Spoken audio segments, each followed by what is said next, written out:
오늘도 주 안에서 새롭게 펼쳐지는 복된 날. 이전보다도 주님과 친밀함이 그리고 깊은 교통함이 있는 의미 있는 하루가 되시기를 예수님의 이름으로 축복합니다. 하나님과 나와 맺은 언약, 옛날 시내산에서 맺은 언약을 근거로 해서 지금 모압 언약을 또 한 번 언급을 합니다. 언약은 점점 더 분명해지고 확실해집니다.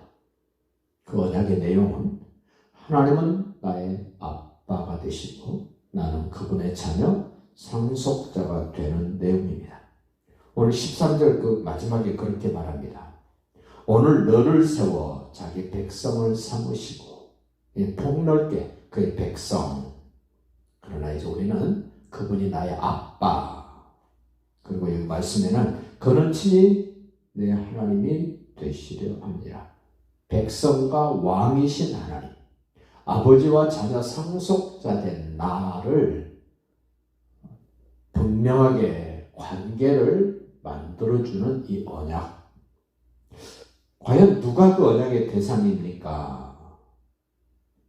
그 2절 보시면 모세가 온 이스라엘을 소집하고 그들에게 이르되 여호와께서 이집트 땅에서 너희의 목전에 바로와 그 모든 신하와 그의 온 땅 행하신 모든 일을 너희가 보았다. 이집트에서 어떻게 나오게 됐는지 9가지 재앙이 진행될 때는 전혀 내보낼 생각이 없었던 바로가 모든 집의 장자가 다 죽어나간 후에 쫓아내듯이 이집트를 떠나게 했던 이 언약 백성들. 홍해 강가에서 딱 죽을 것 같았는데 하나님이 마른 땅처럼 홍해를 가르시고 언약 백성들은 건너가게 하시고 그 홍해 바다에 바로의 군대는 다 빠져 죽게 하셨던 그 하나님. 물이 없어서 먹으려고 봤더니 쓴물이어서 죽겠다고 원망하던 그들에게 나뭇가지 하나 꺾어서 던졌더니 쓴물이 단물이 된 것. 먹을 것 없다고 소리칠 때 날마다 만나를 주시고 고기 먹고 싶다 그럴 때 메추라기 주시고 반석에서 물을 내게 하시고 아주 이런 구체적인 나는 너의 아빠, 너의 하나님 되기 위하여 수많은 증거들을 내가 줄 거야 라고 말씀하신 대로 늘 증거를 주시면서 이 정도 내가 증거 줬으면 너희는 나를 하나님으로 너희 아빠로 이제 인정해도 되지 않겠느냐라는 그런 의미에서 계속 증거를 주십니다. 그리고 시내산에 도착해서 약 11개월 정도 머물면서 언약을 맺습니다. 그 언약의 내용이 돌 위에 새겨진 십계명 그리고 죄인들이 하나님을 어떻게 만나고 어떻게 관계 맺기를 해야 될 것인가를 보여주는 성막에 대한 얘기를 주셨습니다. 오늘 다시 한번 그것을 언급을 합니다.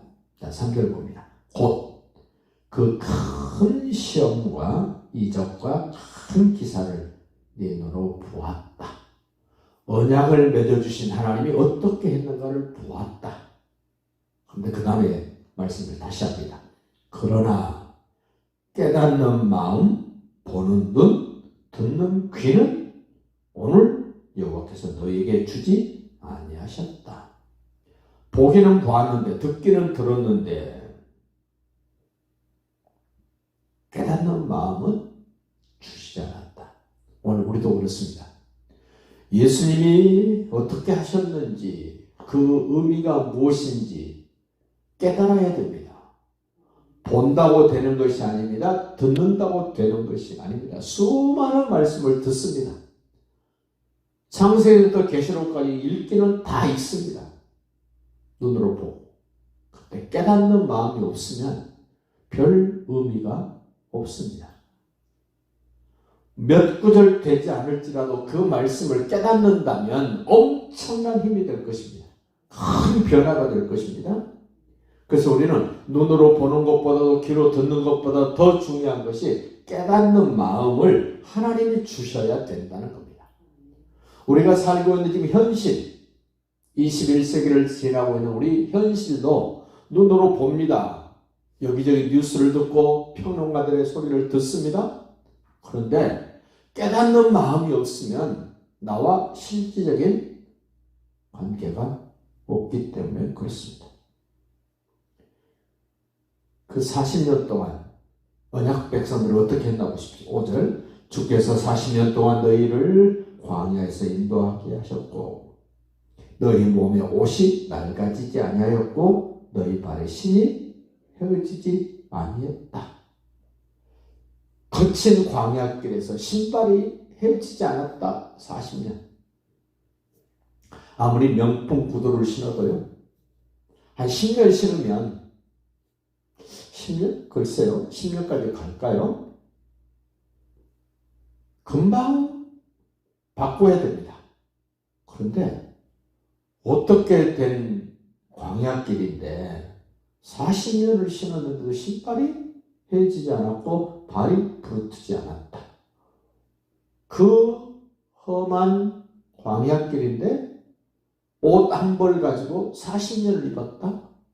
세상에 가만히 놔둬도 낡아질 터인데 입고 부딪히는데도 불구하고 40년 광야길에서 옷이 헤어지지 않았다.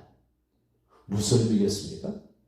하나님이 너와 함께하고 하나님이 너를 도우시고 지키시면 환경이 문제가 아니야. 네 형편이 문제가 아니야. 하나님이 나를 어떻게 언약 백성으로 나의 아버지로서 나를 상속자로 어떻게 이끌어 가시는가를 생각하라는 겁니다. 6절 끝에 보십시오. 왜 그렇게 하셨는가? 주는 너희 하나님 여호와이신 줄 알게 하려고 그렇게 하셨다.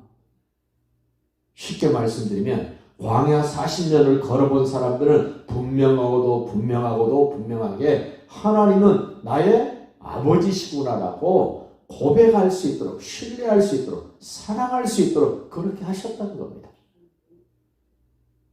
근데 광야를 지날 때 그들이 정말 그렇습니까? 깨닫는 마음이 없으면 그렇게 못한다는 겁니다. 9절 보십시오. 그런즉 너희는 이 언약의 말씀을 지켜 행하라. 그리하면 너희가 하는 모든 일이 형통하리라. 다들 형통하고 싶어 합니다. 그런데 형통하게 되는 방법, 형통하게 만들어주시는 하나님의 손길은 말씀을 따라서 행하는 자들에게만 주신다는 겁니다. 그 29절 한번 보십시오. 감추어진 일은 우리 하나님 여호와께 속하였거니와 나타난 일은 영원히 우리와 우리 자손에게 속하였나니 이는 우리에게 이 율법의 모든 말씀을 행하게 하려 하십니다. 모압에서 맺은 언약은 하나님께서 시내산에 주셨던 그 율법의 말씀을 지켜 행하라는 것입니다.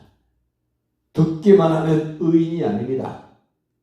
율법을 듣고 행하는 자라야 의인이다.